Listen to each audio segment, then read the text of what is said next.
Matania Radio.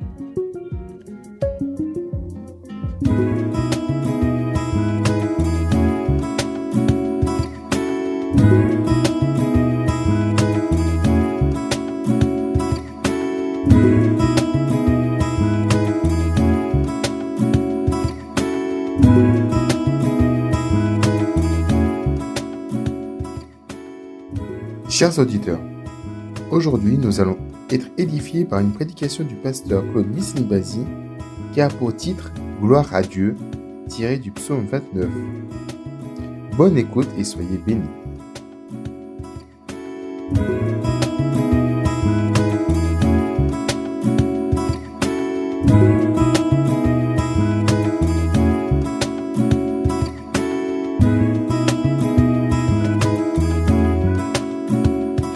Salutations à tous, que la grâce et la paix vous soient communiquées de la part du Dieu notre Père et du Seigneur Jésus-Christ et du Saint-Esprit.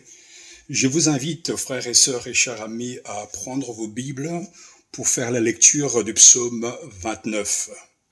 Dans l'Ancien Testament, psaume 29, de 11 donc, verset du psaume 29 de David, lisant et accueillant la parole du Seigneur. Psaume de David, fils des dieux, donnez au Seigneur Yahvé, donnez au Seigneur gloire et puissance, donnez au Seigneur la gloire de son nom, prosternez-vous devant le Seigneur quand éclate sa sainteté. La voix du Seigneur retentit sur les eaux, le Dieu glorieux fait gronder le tonnerre, le Seigneur est sur les grandes eaux. La voix du Seigneur avec puissance, la voix du Seigneur avec magnificence. La voix du Seigneur brise les cèdres. Le Seigneur brise les cèdres du Liban. Il les fait bondir comme un tourillon. Il fait bondir le Liban et le Syrien comme un roche. La voix du Seigneur fait jaillir des feux flamboyants. La voix du Seigneur fait trembler le désert. Le Seigneur fait trembler le désert de Kadesh. La voix du Seigneur fait accoucher les biches. Elle dépouille les forêts. Et dans son temple, tout s'écrie gloire. Le Seigneur habite le déluge. Le Seigneur est assis en roi pour toujours. Le Seigneur donnera la puissance à son peuple. Le Seigneur bénira son peuple par la paix. Amen. Prions le Seigneur. Dieu notre Père, Seigneur de gloire, nous te louons et nous t'adorons pour la grâce que tu nous donnes et pour la paix que tu nous communiques par Jésus-Christ notre Seigneur. Nous te bénissons et nous t'adorons pour ta présence ici et maintenant.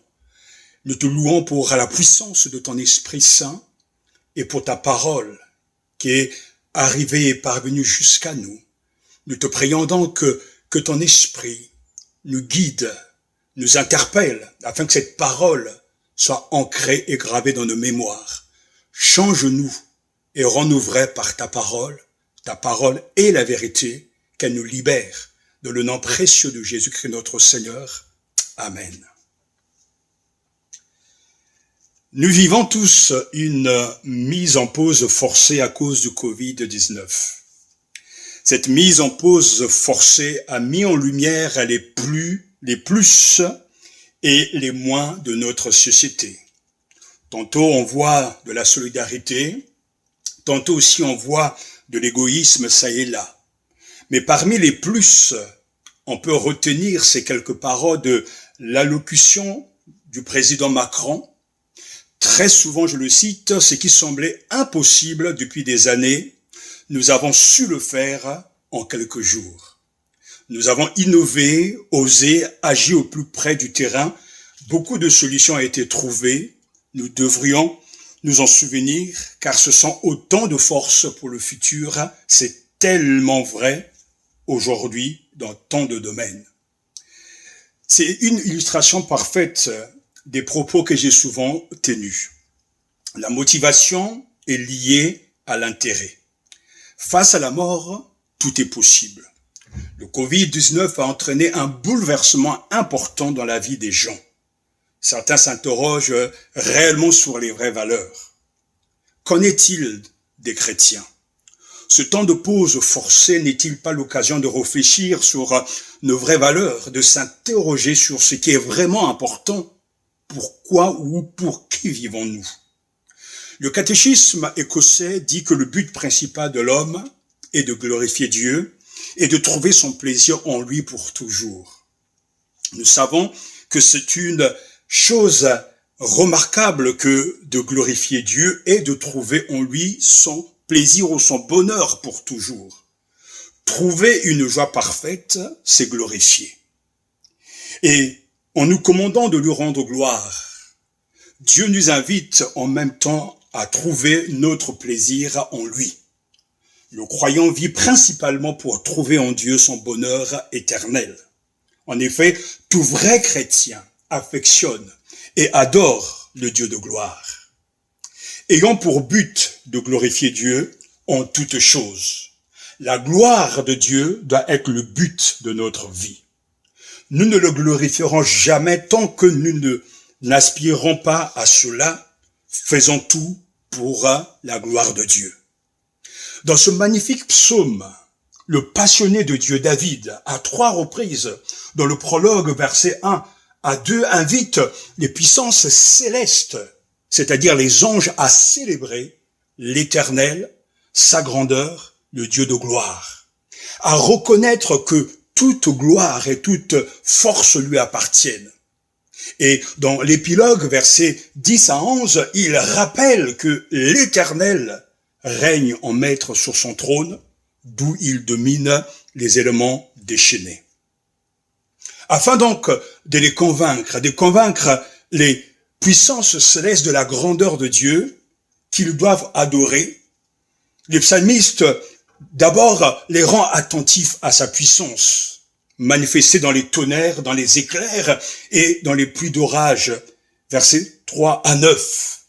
Le psalmiste célèbre la majesté de l'Éternel qui se manifeste dans l'orage, formidable démonstration de force et de puissance. Ensuite, il les rend attentifs à sa souveraineté absolue, la domination qu'il exerce sur la terre, verset 10, et enfin, il les rend attentifs à la faveur spéciale qu'il témoigne à son peuple, verset 11. Mais il nous invite également, nous, en notre temps, à faire de même, comme le dit le verset 9, dans son palais, tout crie gloire. Donnez à Yahvé, fils de Dieu. Allez, donnez à Yahvé son importance et sa grandeur. Donnez à Yahvé toute l'importance de son nom. Dans son temple, tout clame, ô gloire. On ne s'adresse pas à Dieu uniquement pour se plaindre, mais aussi pour le féliciter de ce qu'il fait, ou plus rarement de ce qu'il est, rapporté à Yahvé gloire et puissance.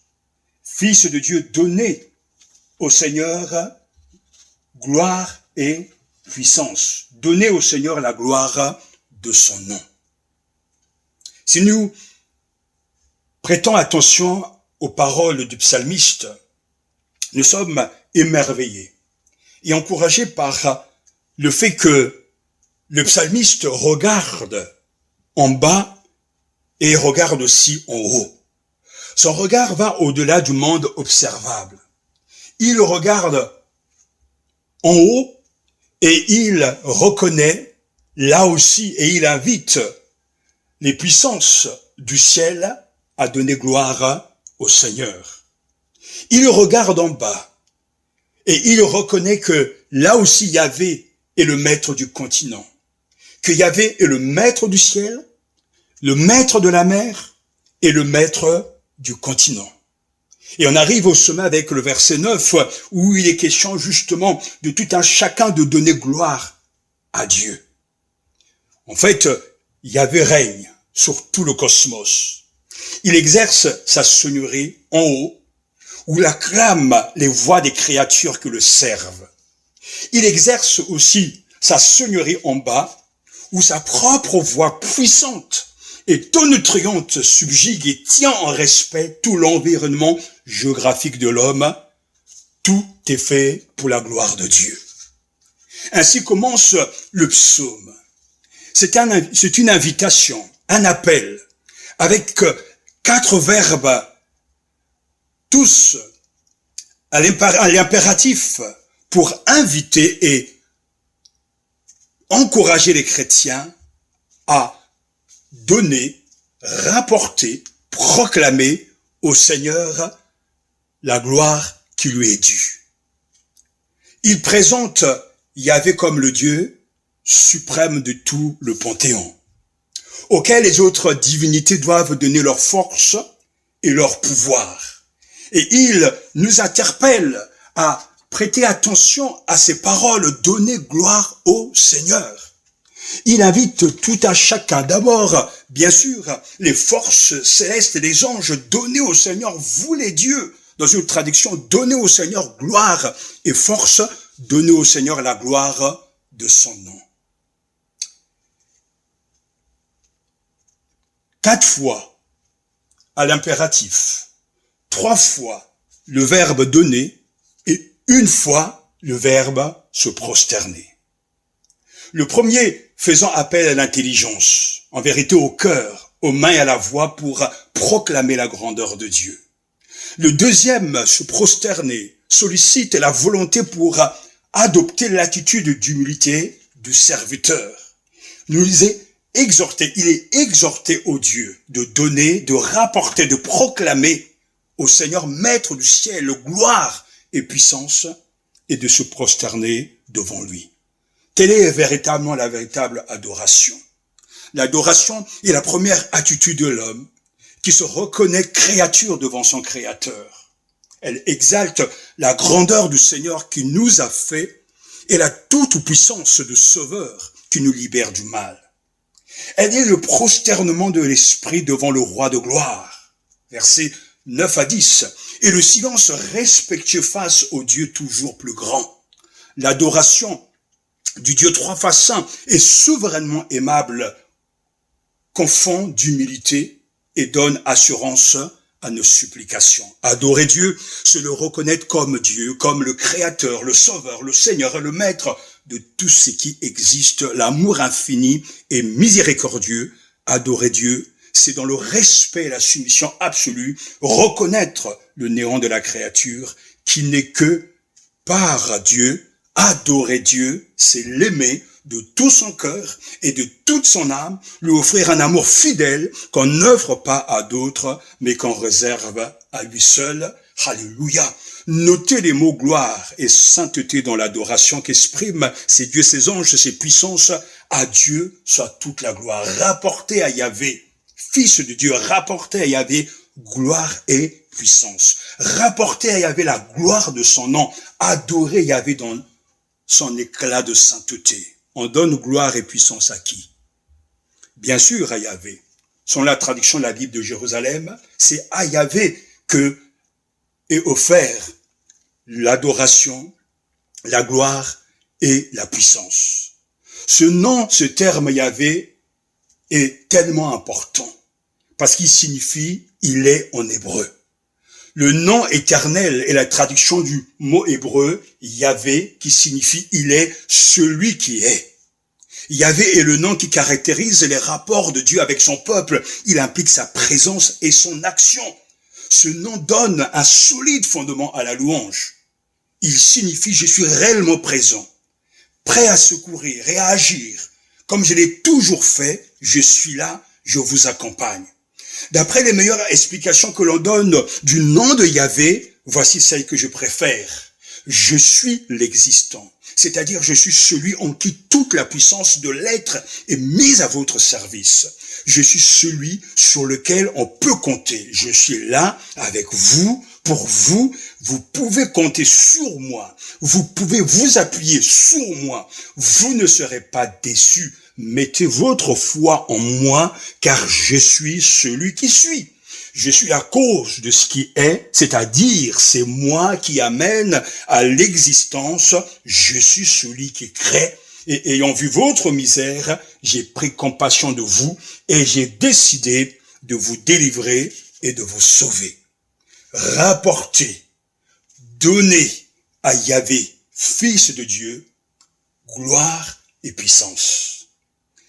Rapportez à Yahvé la gloire de son nom. Adorez Yahvé dans son éclat de sainteté. Ce nom, c'est Yahvé. Son nom est Yahvé, le Seigneur. Et ce nom mérite la louange. Je célébrerai l'Éternel à cause de sa justice. Je psalmodierai en l'honneur du nom de l'Éternel, le Très-Haut, psaume 7, verset 17. Pour nous convaincre de la grandeur de Dieu, après avoir invité les puissances célestes, c'est-à-dire les anges, à célébrer l'Éternel, sa grandeur, le Dieu de gloire, à reconnaître que toute gloire et toute force lui appartiennent, le psalmiste nous rend attentifs à sa puissance manifestée dans les tonnerres, dans les éclairs et dans les pluies d'orage. Le psalmiste célèbre la majesté de l'Éternel qui se manifeste dans l'orage, formidable démonstration de force et de puissance. Versets 3 à 9. Beaucoup de gens ont peur des orages. Le psalmiste hébreu, lui, il voit plutôt une manifestation de la gloire de Dieu. Il est convaincu que Dieu est le maître des éléments. L'orage évoque la puissance et la gloire divine qui terrasse les ennemis d'Israël et assure au peuple de Dieu la paix, sont le verset 11. 7 fois en 7 versets, le psalmiste reprend l'expression « voix de l'Éternel ». À n'en pas douter, toute répétition signifie une insistance. La voix, V-O-I-X, reçoit ici comme en Exode chapitre 19, verset 19, la connotation de parole. Au milieu des tonnerres, des orages, retentisse la voix de Dieu.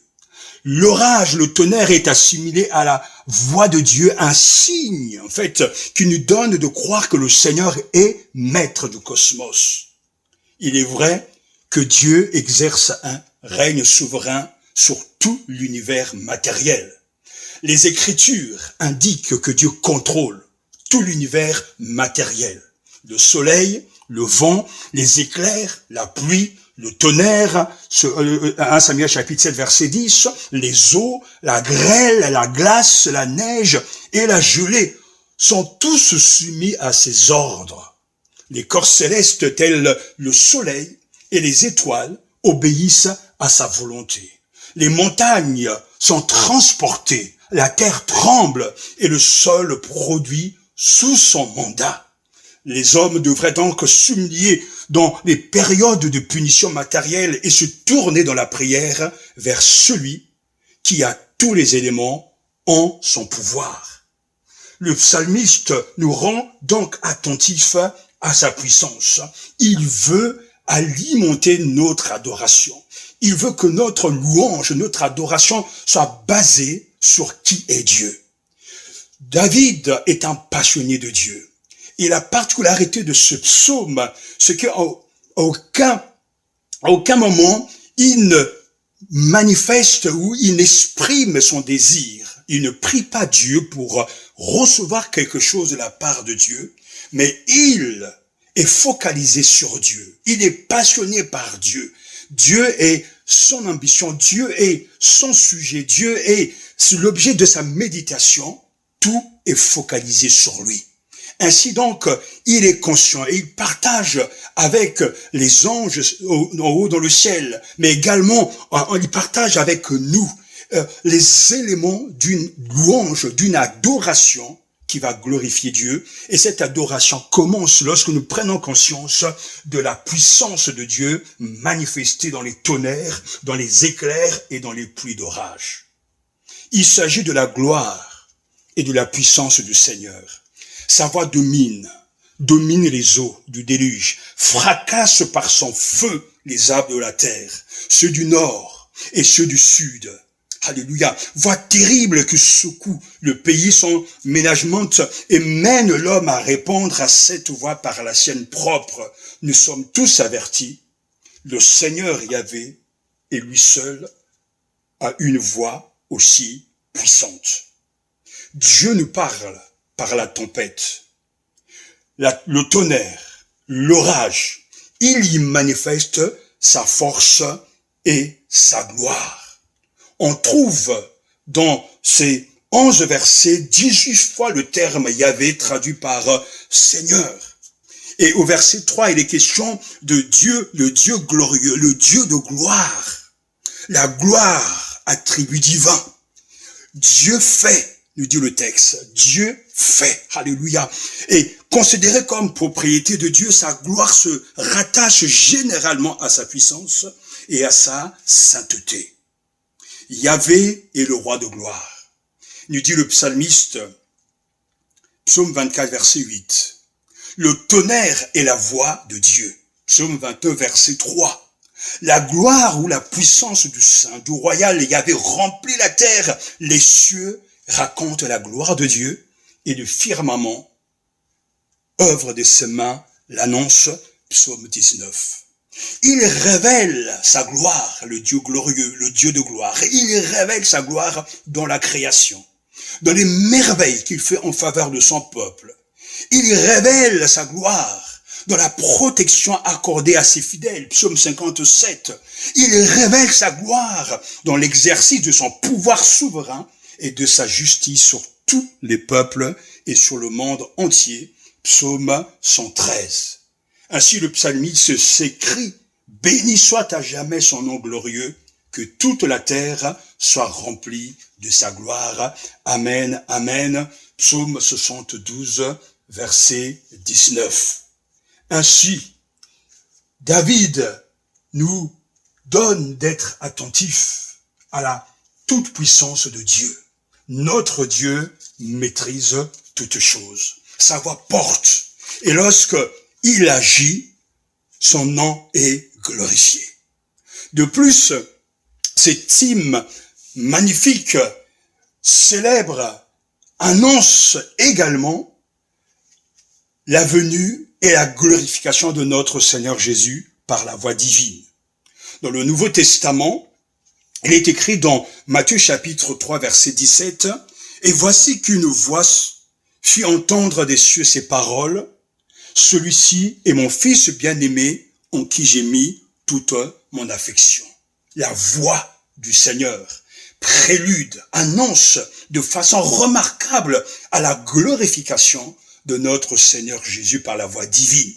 Et encore dans Matthieu chapitre 17 verset 5, il est écrit, comme il parlait encore, une nuée lumineuse les enveloppa, et voici qu'une voix sortit de la nuée qui disait, celui-ci est mon fils bien-aimé en qui j'ai mis toute mon affection, écoutez-le.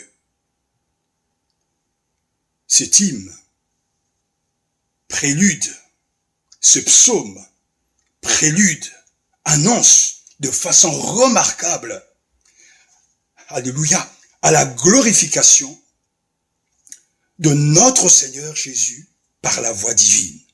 Écoutez, ce qu'il est écrit également, toujours dans le Nouveau Testament, Jean chapitre 12, versets 27 à 29. « Et maintenant mon âme est troublée, et que dirais-je, Père, sauve-moi de cette heure. Mais c'est pour cela que je suis venu jusqu'à cette heure. Père, glorifie ton nom. » Une voix vint alors du ciel, je l'ai glorifié et je le glorifierai de nouveau. La foule qui se tenait là et qui avait entendu disait que c'était le tonnerre.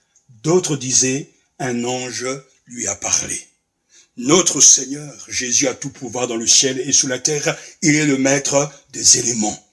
La voix du Seigneur se fait entendre. La voix du Seigneur accomplit des choses remarquables. Il est le Dieu glorieux qui fait. Il fait ce qu'aucun homme ne peut faire. Il accomplit des choses extraordinaires. La voix du Seigneur domine les eaux. Le Dieu de gloire fait gronder le tonnerre. Le Seigneur domine les grandes eaux. Alléluia. C'est cette voix qui se fit entendre et qui a attesté que Christ est réellement Dieu et le Fils de Dieu. C'est Jésus, c'est lui, c'est vrai. Il est le vainqueur des eaux abondantes, c'est-à-dire du mal et de la mort. C'est Jésus, c'est lui, le Seigneur universel. C'est Jésus, c'est lui, le dispensateur des biens messianiques, comme la paix au verset 11 de notre psaume. Et lorsque David veut nous amener à conduire à notre véritable louange, notre adoration, il ne s'arrête pas simplement à interpeller les êtres célestes, mais il nous interpelle également. Et il s'adresse à nous. Et il nous rend attentifs à cette puissance.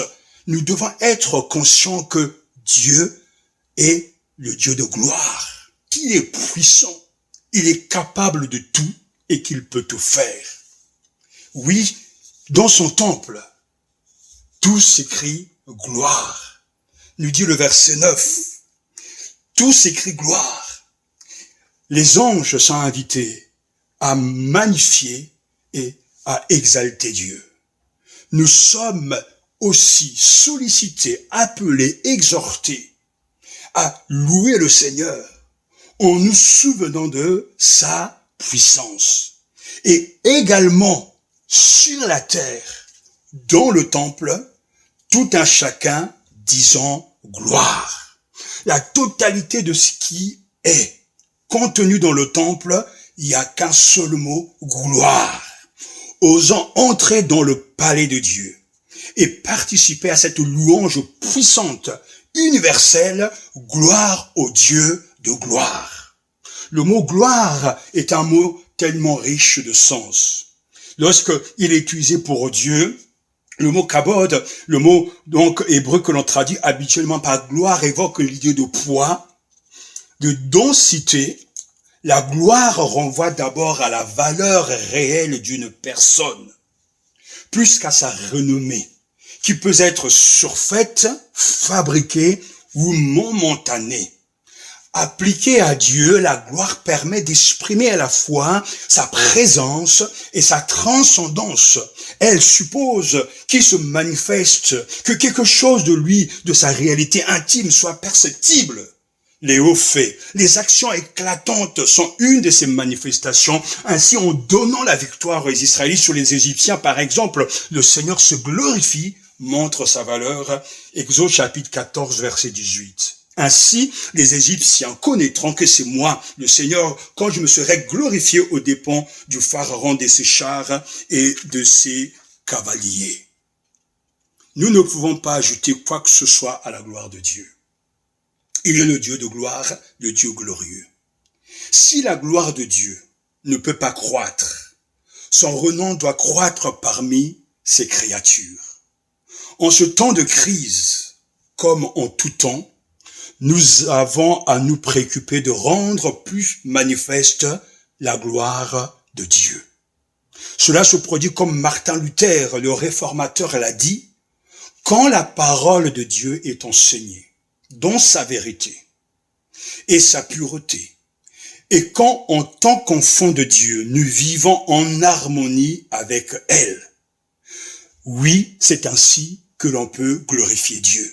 Quand la parole de Dieu est enseignée dans sa vérité et sa pureté, et quand en tant qu'enfants de Dieu, nous vivons en harmonie avec elle, Dieu est glorifié.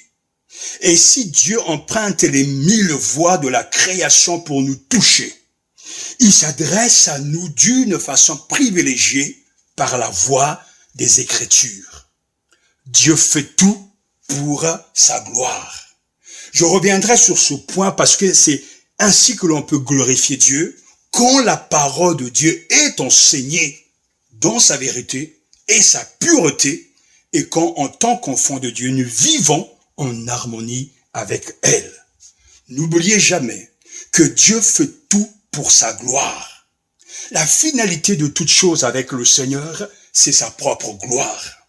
Il œuvre, il coordonne tout, Et l'objectif final des œuvres de Dieu peut se résumer en une seule expression, la gloire de Dieu. Par exemple, Dieu élit son peuple avant la fondation du monde pour sa gloire. Éphésiens chapitre 1, verset 5 nous dit, il nous a prédestinés à être pour lui des fils adoptifs par Jésus-Christ, ainsi il a voulu sa bienveillance. Et verset 12 d'Éphésiens chapitre 1, pour être à la louange de sa gloire, ceux qui ont d'avance espéré dans le Christ. Mon rêve est d'être la louange de sa gloire. Dieu fait tout pour sa gloire. Il crée même les êtres humains pour sa gloire. Ésaïe chapitre 43, verset 7. Tous ceux qui sont appelés de mon nom et que j'ai pour ma gloire créé, formé et fait. Il y a d'autres exemples qui témoignent et qui affirment que Dieu fait tout pour sa gloire. Écoutez, et que nos cœurs se réjouissent. Prenons ces paroles et nourrissons notre louange, notre adoration des paroles même de Dieu. Car l'esprit de louange, l'esprit d'adoration nous vient de Dieu. Et nous rapportons à Dieu ce qu'il nous donne de lui-même, de son intervention et de sa propre définition de lui-même. Lorsque Dieu, par exemple, va choisir Israël, mais c'est aussi pour sa gloire. Ésaïe chapitre 49, verset 3 nous dit, « Il m'a dit, tu es mon serviteur Israël, toi en qui je me glorifierai. » Lorsqu'il va les délivrer de l'Égypte, c'est encore pour sa gloire. Psaume 106, verset 8, « Mais il les a sauvés à cause de son nom pour faire connaître sa puissance. » Lorsqu'il met à mort son fils pour démontrer en tout cas son amour et manifester son amour, c'est encore pour sa propre gloire, démontrer la gloire de sa justice. Romains chapitre 3, versets 25 à 26. Et que dirais-je encore? Lorsqu'il envoie l'Esprit Saint, le Seigneur, c'est pour glorifier encore son nom. Il envoie l'Esprit Saint pour glorifier son Fils. Jésus monte au ciel et de la part de Dieu, le Père, il envoie l'Esprit Saint. Jean chapitre 16, verset 14 nous dit, quel texte magnifique, lui me glorifiera parce qu'il prendra de ce qui est à moi pour vous l'annoncer. C'est là la tâche, le rôle, la fonction du Saint-Esprit, c'est de glorifier le Christ, de prendre de ce qui est à lui pour nous l'annoncer. Et nous trouvons encore dans le Nouveau Testament que Dieu fait tout pour sa gloire. Il ordonne à son peuple de faire toutes choses pour sa gloire. C'est le commandement que nous donne l'apôtre Paul dans 1 Corinthiens chapitre 10 verset 31. Soit donc que vous mangez, soit que vous buviez, quoi que vous fassiez, faites tout pour la gloire de Dieu. Alléluia. Lorsqu'il reviendra une seconde fois le Fils de l'homme, il reviendra pour recevoir la gloire qui lui est due. 2 Thessaloniciens chapitre 1 verset 9 à 10. Et pour vous, qui aimez la prière, pourquoi priez-vous? Que demandez-vous? Le but explicite de la prière, c'est toujours la gloire de Dieu. Dans Jean chapitre 14, verset 13, Jésus dit, et ces paroles sont des paroles fortes, tout ce que vous demanderez en mon nom, je le ferai, de sorte que le Père sera glorifié dans le Fils. Alléluia. Tout ce que vous demanderez en mon nom, je le ferai, de sorte que le Père soit glorifié dans le Fils. Dieu répond aux prières, afin que le Père soit glorifié dans le Fils. Ainsi, le but ultime de Dieu, dans tout ce qu'il fait, est de rendre visible sa gloire, pour le plaisir de tous ceux qu'il apprécie, qu'il aime, et le désespoir de tous ceux qui ne veulent pas de lui. Faites tout pour la gloire de Dieu. Comment Dieu nous fait-il connaître la façon de le glorifier et de trouver notre bonheur en lui? La Bible, Ancien Nouveau Testament, qui est la parole de Dieu, nous indique la façon de le glorifier, de trouver en lui notre bonheur. Comment glorifier Dieu? Pour glorifier Dieu, il faut lire la Bible et obéir à tout ce que le Seigneur nous dit. Ayons pour but de glorifier Dieu en toutes choses. la gloire de Dieu doit être le but de notre vie. Nous ne le glorifierons jamais tant que nous n'aspirons pas à cela. Nous venons de l'entendre, le commandement de 1 Corinthiens 10, 31 concerne tous les domaines, soit donc que vous mangez, soit que vous buviez, soit que vous fassiez quelque autre chose, faites tout pour la gloire de Dieu. Nous sommes exhortés à glorifier Dieu même lorsque nous mangeons et buvons. Combien plus devons-nous chercher à le glorifier dans les choses importantes de la vie? C'est cela avoir pour but la gloire de Dieu. Jésus lui-même nous l'enseigne. Dans Jean chapitre 8, verset 50, « Je ne cherche point ma gloire, mais tout ce qu'il fait, c'est pour la gloire de son Père. » Ainsi, nous sommes invités, nous aussi, à avoir pour but, pour ambition, la gloire de Dieu, à nous souvenir, à nous rappeler, à être attentifs à sa puissance. Ensuite, à être conscient de sa souveraineté absolue. Dieu fait tout pour sa gloire. Dieu est souverain. Il ne fait rien pour lui-même, mais il fait tout pour sa propre gloire. C'est là notre objectif, c'est là réellement notre ambition, tout pour la gloire de Dieu. Que tout ce que nous voulons faire, tout ce que nous voulons penser, tout ce que nous voulons entreprendre, soit pour simplement donner gloire à Dieu, que notre vie soit pour la gloire de Dieu et de Dieu seul. Oui, pour nous encourager. Oui, pour réellement fournir de la viande entre guillemets de notre adoration. Le psalmiste nous rend attentifs à sa puissance, mais il nous rend aussi attentifs à sa souveraineté absolue, parce que Dieu domine toutes choses et il exerce un règne souverain sur la terre. Nous dit le verset 10, le Seigneur trône sur le déluge, le Seigneur trône comme roi éternel. Ainsi, lorsque nous prenons conscience de qui il est réellement, et que nous l'aimons, et que nous désirons sa présence, nous lui apporterons la louange et la gloire qui lui est due. Comment Dieu nous fait-il connaître la façon de le glorifier et de trouver notre bonheur en lui? Mais c'est en lisant la parole de Dieu, c'est en méditant les Écritures, en obéissant à ce que Dieu nous dit. Ainsi, lorsque nous lisons les Écritures, nous prenons connaissance de ce qu'il attend de nous. Lorsque l'on se convertit, lorsque l'on change de vie, Dieu est glorifié. Lorsque l'on aime son prochain, Dieu est glorifié. Lorsque on reçoit Jésus-Christ comme son sauveur et Seigneur, Dieu est glorifié. Lorsque nous confessons nos péchés honnêtement au Seigneur et à nos frères et sœurs contre qui nous avons quelque chose, Dieu est glorifié. Lorsque nous le louons de tout notre cœur, selon le psaume 50, verset 23, on apporte un sacrifice de reconnaissance, Dieu est glorifié. Lorsque nous acceptons la souffrance que Dieu lui-même veut et permet pour notre perfectionnement, il est glorifié. Lorsque nous prions selon la volonté de Dieu, Dieu est glorifié. Lorsque nous évangélisons et que nous proclamons la bonne nouvelle, Dieu est glorifié. Lorsque l'on cesse de voler Dieu avec les dîmes et les offrandes, Dieu est glorifié. Et lorsque l'on aime son église locale, Dieu est glorifié. Pour connaître comment le glorifier, il suffit de lire la Bible et obéir à tout ce que le Seigneur nous dit. Il est celui qui a tout pouvoir. Il est souverain, nous dit le verset 10.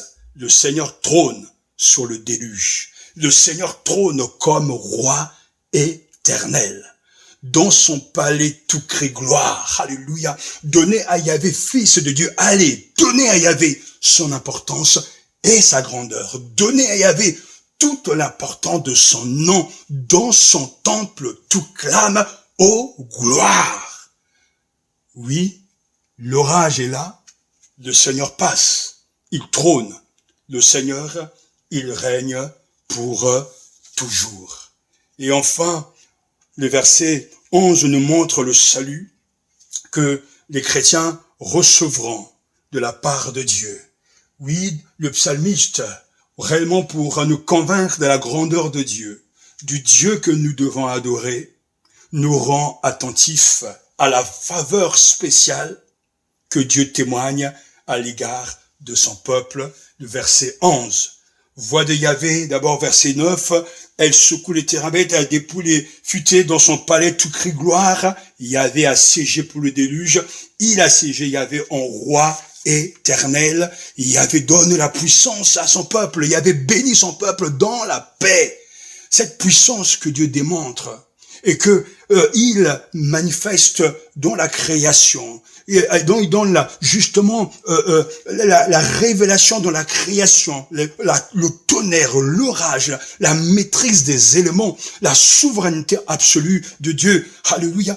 Tout ce que Dieu fait avec force, avec puissance, la manifestation de Yahvé dans l'orage devient en fait un motif de confiance pour son peuple, puisque toute sa force, il l'emploie au bénéfice de son peuple. Les ouragans ont une énorme puissance, et pourtant Dieu est plus grand.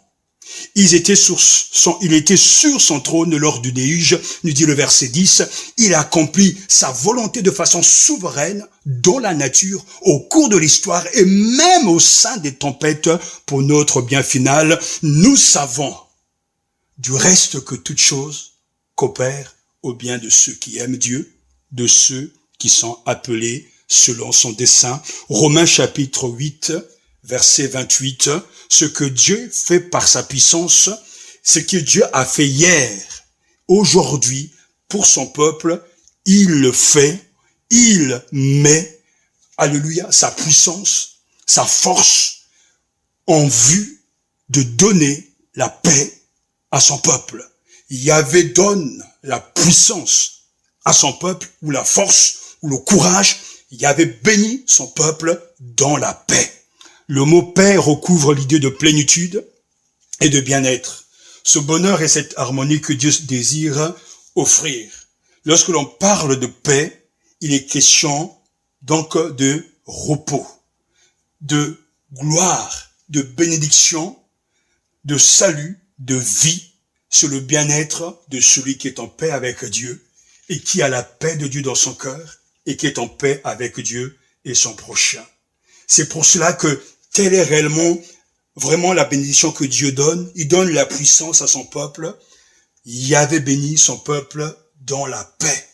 Ainsi, le psalmiste, afin de nous convaincre de la grandeur du Dieu que nous devons adorer, il nous rend attentifs à sa puissance. Alléluia. Il nous rend ensuite attentifs à sa souveraineté absolue, la domination qu'il exerce sur la terre. Et enfin, il nous rend attentifs à la faveur spéciale qui témoigne à son peuple, l'Église, pour en arriver à ce sommet, comme le dit le verset 9, dans son palais tout crie gloire. La certitude de la victoire finale de Dieu est là pour tout croyant.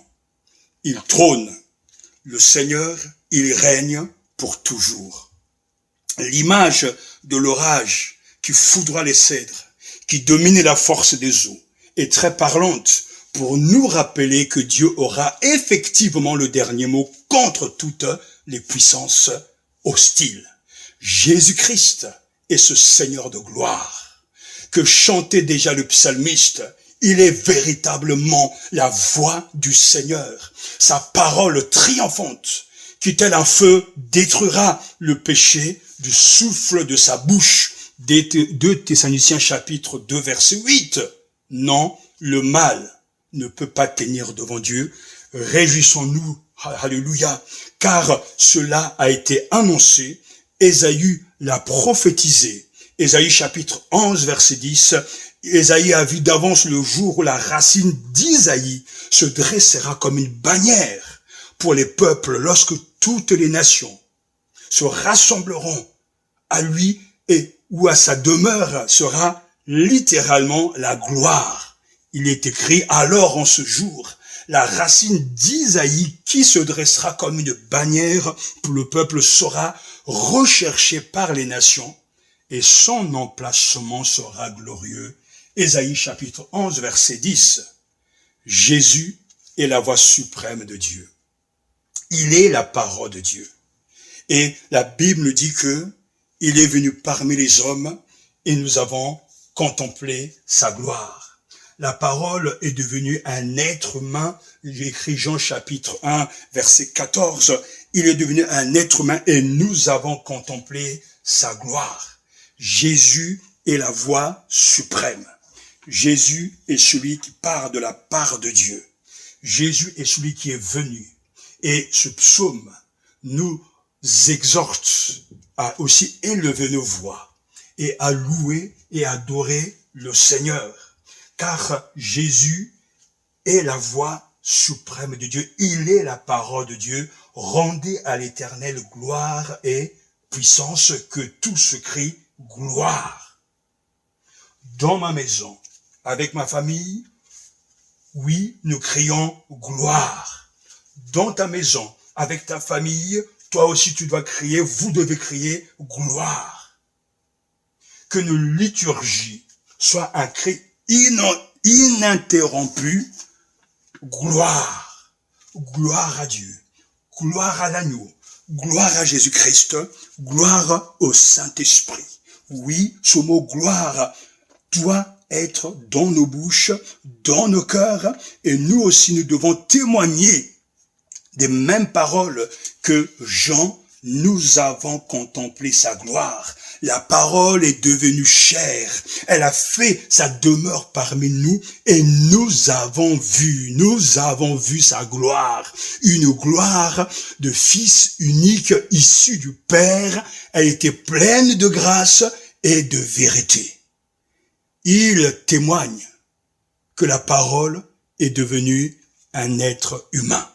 Au commencement était la parole était auprès de Dieu, la parole était Dieu, elle était au commencement auprès de Dieu, tout est venu à l'existence par elle, et rien n'est venu à l'existence sans elle. Et la parole est devenue chair. Et nous avons vu sa gloire, elle a fait sa demeure parmi nous, une gloire de Fils unique, issu du Père. Elle était pleine de grâce et de vérité. À Dieu seul soit toute la gloire. Nous nous prosternons devant lui et nous l'adorons. Nous nous prosternons et nous nous humilions. Nous nous tournons vers lui et nous l'adorons. Car c'est lui notre gloire. Car c'est lui l'objet de notre adoration. Ayons pour but de glorifier Dieu en toutes choses. La gloire de Dieu doit être le but de notre vie et nous devons constamment chercher à ce que cette gloire s'amplifie et se manifeste. N'oubliez pas cette semaine. N'oubliez pas qu'après ce message, vous aurez vous aussi à adorer Dieu. Et vous avez dans ce psaume les ingrédients pour alimenter une adoration selon la volonté de Dieu. Car nous sommes convaincus maintenant de la grandeur du Dieu que nous devons adorer. Il est puissant, il est souverain, il est bienveillant, il fait grâce. Et dans son palais, tout crie gloire. À Dieu seul soit toute la gloire, Solideo Gloria. À Dieu seul soit toute la gloire. Dans son temple, tout clame ô gloire. Que Dieu vous bénisse. Amen. Avant de rendre grâce, j'aimerais vous laisser avec ces deux chants que j'aime énormément, qui m'ont accompagné tout au long de ces quelques années. Ces chants que j'aime et qui m'ont tellement aidé durant tant d'années. Le chant de Andrew Crouch, justement, Praises, un de mes chants préférés, co-ex aequo, bien sûr, avec le chant Gloire. J'aimerais vous les laisser. Et en attendant que j'adapte ce chant en français, je veux le livre tel quel, justement, ce chant chante la gloire et la louange de Dieu. Une douce louange que nous offrons à Jésus notre roi. une louange, une douce louange, une magnifique louange que nous offrons à Jésus, notre roi. Celui qui nous donne un chant nouveau de la part de Dieu, un chant de victoire, un chant de louange, un chant justement de célébration de son saint nom. Oui, louons le Seigneur. Que tous nous louons le Seigneur. Louons le Seigneur Jésus-Christ qui est notre roi. Alléluia. Gloire, gloire. Que toute la terre donne gloire à Jésus-Christ, notre roi. Telles est réellement les quelques paroles de ce chant magnifique de Crouch. Et je vous les laisse avec gloire et gloire. Et que chacun, à genoux, devant son Seigneur, lui apporte la proclamation, l'honneur qu'il mérite largement, car il est puissant, il est souverain, et il nous aime, et il vous aime. Louons le Seigneur. Dieu notre Père, Seigneur de gloire, c'est magnifique. C'est magnifique de te louer. C'est notre joie, c'est notre fête que de te célébrer, de chanter ton nom, de reconnaître que tu es le Dieu de gloire, que tout ce que nous sommes, tout ce que tu nous donnes, c'est encore pour que ton nom soit glorifié. Rien ne nous appartient, tout appartient, et dans ta grande bonté, tu nous donnes tes bienfaits, la vie, la santé, la vie éternelle, le pardon de nos péchés, le don de l'Esprit, ta parole. Tout est pure grâce et nous te louons, car la gloire te revient à toi seul. Nous te louons, Seigneur, je veux te rendre grâce. Parce que oui, cette prédication aussi est comme, Seigneur, aussi une gerbe de louange qui monte vers toi pour célébrer ton saint nom. Je te rends grâce parce que ta parole, là où elle est entendue, là, lorsqu'elle est acceptée, lorsqu'elle est prêchée dans toute sa pureté, dans toute sa vérité, lorsqu'on l'accepte et quand, Seigneur, on se soumet à l'autorité des Écritures, là, ta gloire explose, ta gloire se manifeste. Nous te louons, tu es le Dieu de gloire. Tu sièges sur le trône le plus élevé et ton règne est sans fin. Sois béni, Père, sois loué, Jésus-Christ, sois béni, Saint-Esprit. Nous te rendons toute la gloire. À Dieu seul soit toute la gloire au nom de Jésus. Merci d'inonder ton peuple, ton église, de cet esprit de louange, de revêtir tout un chacun de ce vêtement de louange. Oui, à Dieu soit la gloire. Le Dieu de gloire est descendu vers nous.